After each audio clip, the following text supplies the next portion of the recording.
It's so easy to think you're getting a good deal on Black Friday, but not actually get a good deal because so many places raise their price before Black Friday and then lower it back to about where it already was, or sometimes even above that, and then they list it as this huge deal or whatever. So in this video, I'm going to show you my top 10 Amazon Black Friday deals I found on PC Tech, as well as the Amazon pricing history, so we can confirm we're actually getting a good deal. Now let's start with this one. So I found an 850 watt platinum power supply that also has built-in RGB and this cool little like stats display thing. And all of that for, well, $130 it seems like, but there's a coupon code you can click, and yes, I say coupon, not coupon, deal with it, and this is for $99.99 after you apply that $30 off. Now, I briefly posted this on my community page and then saw it go out of stock, but I checked again today and it seemed to be back in stock. But anyway, I also checked on the PSU, Cultist PSU tier list, and this was listed as tier A for the Cooler Master XG series power supplies. So this seems to be not only flashy if you're looking for the RGB and the stats display, but also a high quality 850 watt power supply. So looks like a good deal there, but let's check the Amazon price history. I'm using Camel to do this. And this does appear to be $130 is already the all-time low. And then when you factor in the extra $30 off coupon code, this is by far the best power supply deal I've been able to find for Black Friday. Now, this monitor, now I'm gonna be honest, I don't know a lot about the brand KTC, and I did look up some reviews of this, but I understand this is also out of a lot of people's price range, and OLED isn't for everybody. But this is an OLED monitor, 1440p, 27-inch, 240 hertz, and that has a lot going for it. And not only was it already marked down to $699.99 for the Black Friday deal, but a $100 off coupon code, bringing it down to $599.99. Now, I understand that's still an extremely expensive monitor, but for a 240 hertz OLED screen, that's actually a crazy low deal compared to what we have seen in the past. Checking Amazon price history, this seems to be a very new monitor that has never been listed below $900, according to Camel. So this is certainly significantly below that. Now, again, though, what about reviews on this thing? So I looked it up. A lot of the big review outlets haven't gotten out yet. I did see one from TFT Central, and they mentioned their only real annoyance, major annoyance being in SDR mode, having a weird auto backlight, not being able to set like just a flat brightness level with the ABL kicking in annoyingly, but then they followed that up with an update saying that apparently the US version of the monitor did have that ability, but the European one didn't. Seemed a little bit strange there. And again, always make sure OLED is right for you. There is always an inherent potential for burn-in. I use OLED a lot and haven't had any issues, but I haven't used this particular monitor. Anyway, let's go ahead and take a look at the next deal. So how about PC cases? So this Antec AX series, AX90 mid-tower case has a mesh front panel for good airflow. It comes with 4 ARGB fans, and tempered glass side panel says it can sport a 360 millimeter radiator. And it's marked down to $64. Now, is that actually a good deal compared to normal? Again, checking pricing history, it does look like it is normally up there around $100, and that then it did mark down from that for a while, ever since it looks like kind of mid-August, has been marked down to around $90, and then $80 was the previous all-time low. But this is now down to 64. So it looks like you're getting a pretty solid case. You're getting an actual deal on it. The case comes with 4 ARGB fans. Mesh front. I haven't used this particular case myself, but I don't see any reason to suspect that you'd have any issues going with this. And I'm actually considering picking one of these up myself just to have around for extra PC builds that I do.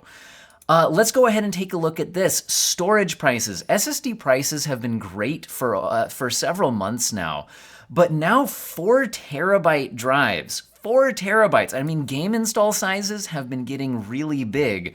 So having 4 terabytes of space is really nothing to sneeze at. Now, a lot of the cheapest drives don't come with DRAM cache, and they might be QLC drives. TLC is faster and will have a better lifespan than QLC drives, and having the DRAM SLC cache can be very nice in a lot of situations. Now, this is just a Gen 3 drive, not a newer Gen 4 drive, but it's still quite fast for a Gen 3 drive, and I have not seen any testing showing, even in direct storage-enabled games, on PC showing any meaningful difference past this level of speed, at least in games we've seen so far. And 4 terabytes, you could dump a huge game library on here. This would be really cool. Anyway, is it actually a good deal? Well, in general, this seems to be matching pretty much the all-time low of about $150 being the all-time low. So we all are right about there. And you can see that back when these came out a year or two ago, like a 4 terabyte SSD of this speed was literally like $700, and just SSD prices in general have been plummeting. So yes, you've been able to get deals about this price for a little while now, but that doesn't mean that this isn't a great SSD deal. 4 terabytes at this price. And there is also news stories saying that memory pricing could start trending up again over the next several months. So this might be a really good time to buy a high-capacity SSD if you haven't jumped on the good prices yet. What about graphics cards? I'm gonna be honest, I haven't been absolutely blown away by the graphics cards deals available. However, the RTX 4070, which launched at $600, has always been a good graphics card. It has 12 gigabytes of VRAM, so it gets over that 8 gigabyte issue that a lot of the lower priced, lower tier NVIDIA cards have. But again, they were $600. Now they dropped to $550 shortly after the launch of AMD's 7800 XT, and now we're seeing some sales going lower than that. So at $515, this now gives the 7800 XT a run for its money, offering very similar performance when not ray tracing, better ray tracing performance, and you get the NVIDIA features like DLSS, frame generation, all of that. So at $515, this would be a very good GPU in this price range. Now, if you'd like to save a bit of money going the AMD option, I actually think that right now, the 6800 XT is better value than the 7800 XT. They generally perform about the same, and if you don't need the AV1 encoder from the newer generation, there's really very little to distinguish the two GPUs. They both have 16 gigabytes of VRAM and very similar performance, although in general in my testing, the 7800 XT can be 5% faster maybe on average. In certain games, it does have a larger advantage, but this is $470 versus the $500 the 7800 XT still seems to be sitting at. And if we check this particular model's pricing history, $470 does seem to be the all-time low. Now, so that would be my pick in the AMD space at that price range. Now, if we want to look at how do these kind of compare as we look at some other GPU models, this is the relative performance chart from Tech Power Up. Now, this seems to be based mostly off of non-RT performance, and it's not always absolutely perfect, and individual games and things like that can vary. But overall, the 6800 XT and the 4070 are roughly tied in non-ray tracing performance. And now we're going to take a look at what if you're going to spend a bit less on a GPU, where would we jump in? So the next one down, the 6800 non-XT saves you another $100, coming in at $370. And this has 16 gigabytes of VRAM, putting it at and more performance than the 4060 Ti 8 gigabyte, which is NVIDIA's closest competitor. Granted, you can find those for a bit less than $370 now.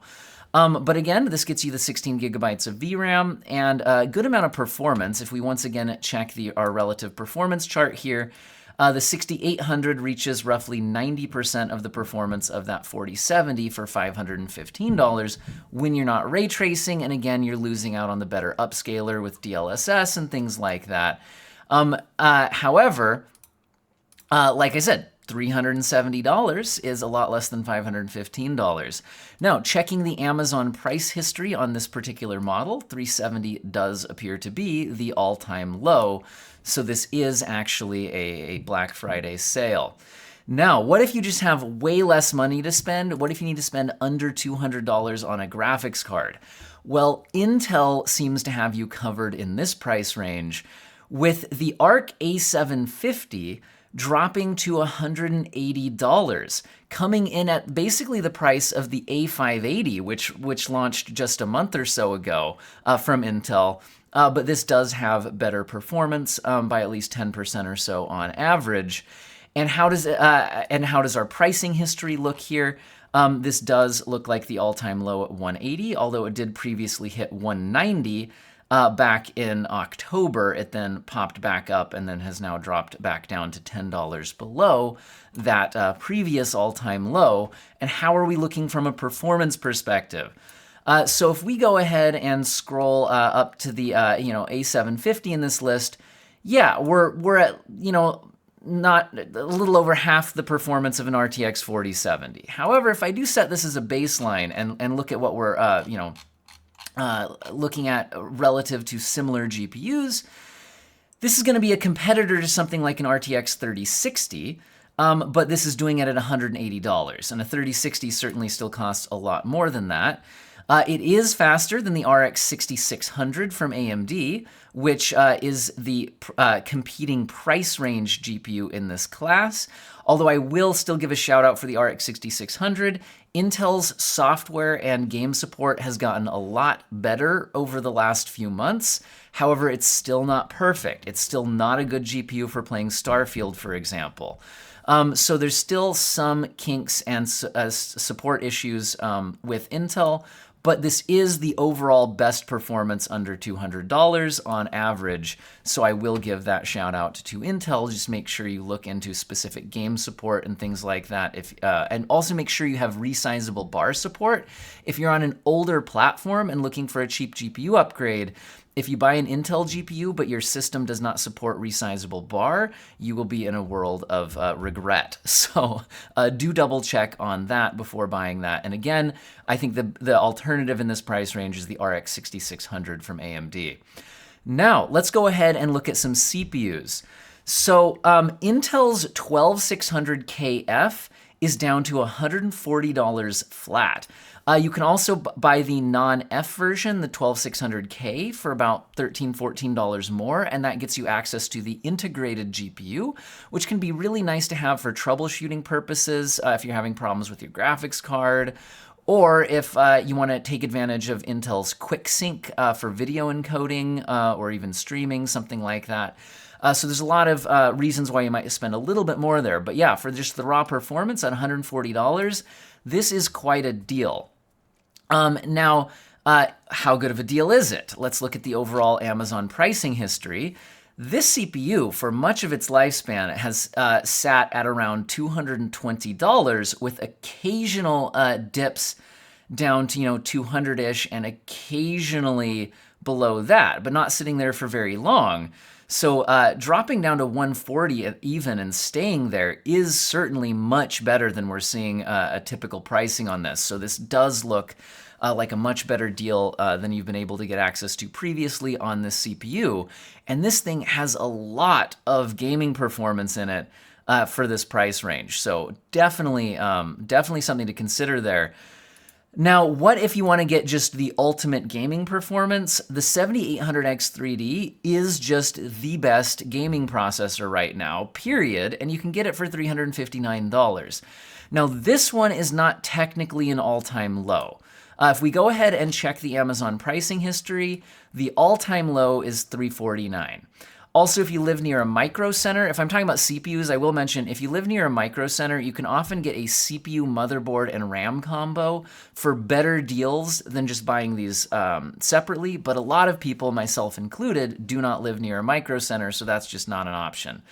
But anyway, so we're $10 off the all-time low on this, but that is only $10, and this is the best gaming CPU available, and it does spend a lot of its time closer to the $400, $370 mark, and then sometimes even the $400 mark. So this is a good deal, even if it's not the best deal ever on this one.